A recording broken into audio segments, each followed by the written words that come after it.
Good morning. So en route to work, when we got to Western Milwaukee, there is a medical emergency at Logan Square. So there's no Blue Line train service from Grand to Jeff Park. We gotta wait for a shuttle bus or jump on the 56 Milwaukee, which is what we're waiting for. I think it said it will come in 10 minutes. So we can take it to Jeff Park, 12 minutes. So we gotta do locker talk from the street. From the street! I'm so excited about this. Yeah. It's part of the job, right? So today we are talking about your first station stop is your test. Yeah. That's your test station stop. Correct. Am I saying that right? Yes, because you gotta test your brakes out, make sure they actually work, number one, and make sure that because every master controller is different on each train, from a 26 to a 32 to a 7,000. But more importantly, every train is different. Correct. That's the most important part. Correct. Yep. Yeah.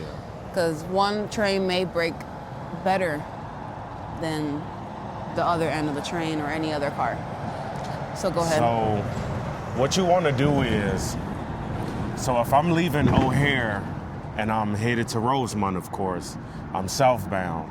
So instead of me coming in all fast, all hot, what I'm gonna do is I'm gonna start breaking my train down earlier than what I would. Mm-hmm. And that's gonna test for me. That's gonna test my brakes. That's gonna test the train. So I know essentially what my train is capable of doing. Yeah. So I'm gonna start braking way ahead of time. So when I start to brake my train, it's gonna let me know one or two things. Number one, I got a good train, I got good brakes. Mm-hmm. Or number two, brakes are decent. They're not as good as I want them to be, which is what I need to figure out. So it's gonna set the tone for the trip ahead. Mm-hmm. It's gonna let me know when I'm gonna start braking.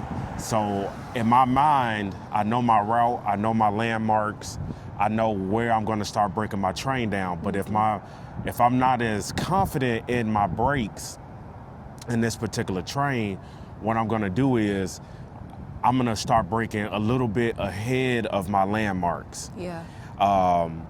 As well as what I would like to do at that first station, or what you should rather do when you first prepare your train for service, you should hit your track brake, your emergency track brake, to make sure that's functioning. Yes. But let's just say for humor, I didn't get to do that, right? When I make it to that station stop and I test my brakes, I start braking down ahead of time.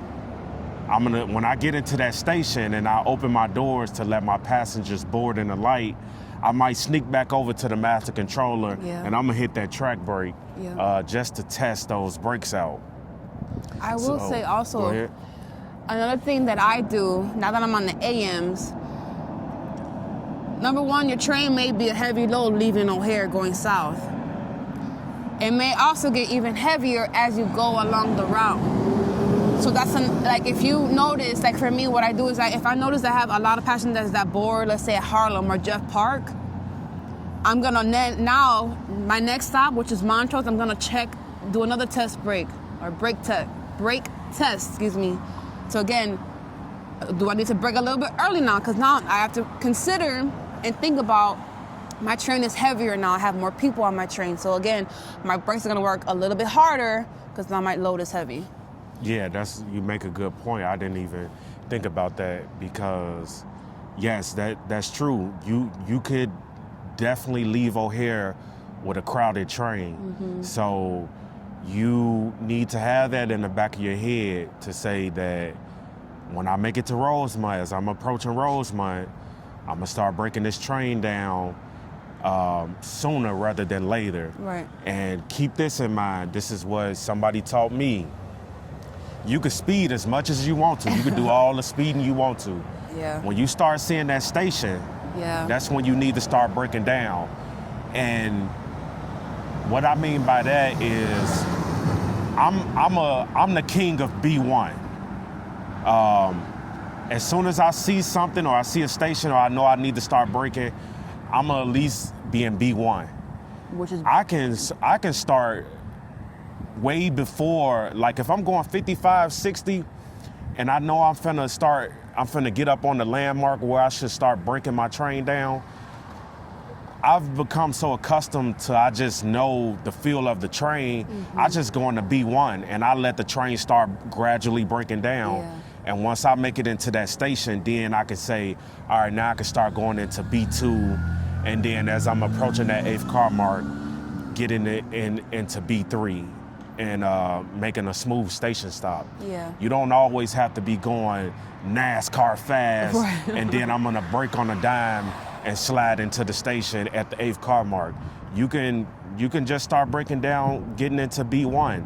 That train will gradually and slowly start breaking down where it's not feeling like you so overwhelmed, like, oh man, is the train gonna stop? Because keep in mind, you can't back up no train. So if you miss your mark, you cannot back up a train. Nope. If you back that train up, you ain't gonna have no job. Period. That's an automatic termination. Ooh-wee. So I'd rather be safe than sorry. I'd rather have more brake than less brake. Yeah. So keep that in mind. Even a bus, you can't back up that bus neither. They're gonna tell you that in training. You gotta have assistance to back up a bus. But when you're by yourself, don't back up that bus or don't back up that train. With a train, you cannot back up a train whatsoever. That's a non-negotiable.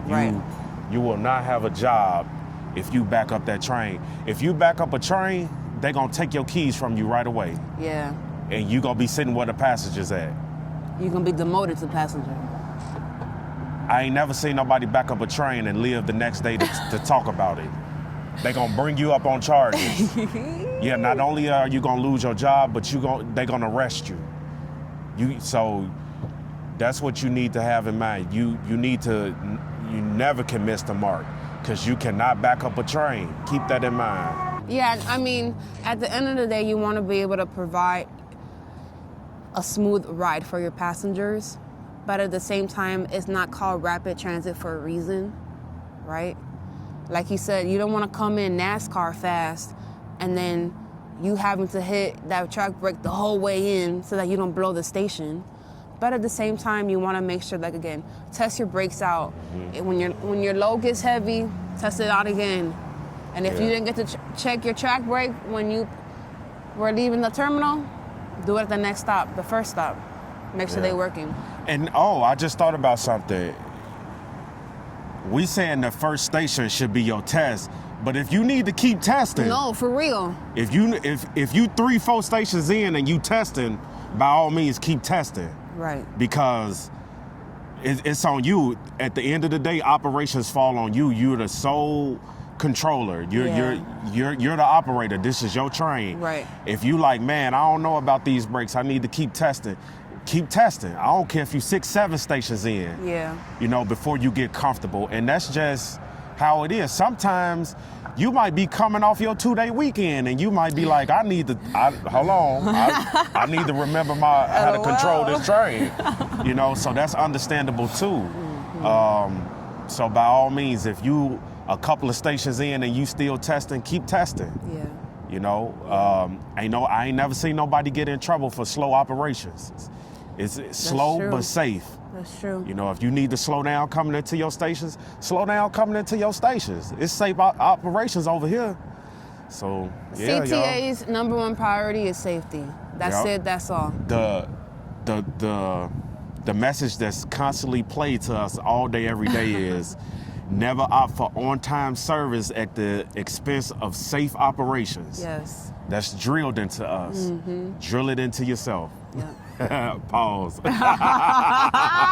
You stupid. So yeah, y'all. Yeah. Locker talk on the outside. Where we at? We at Western? Milwaukee. Milwaukee, okay. We see y'all later.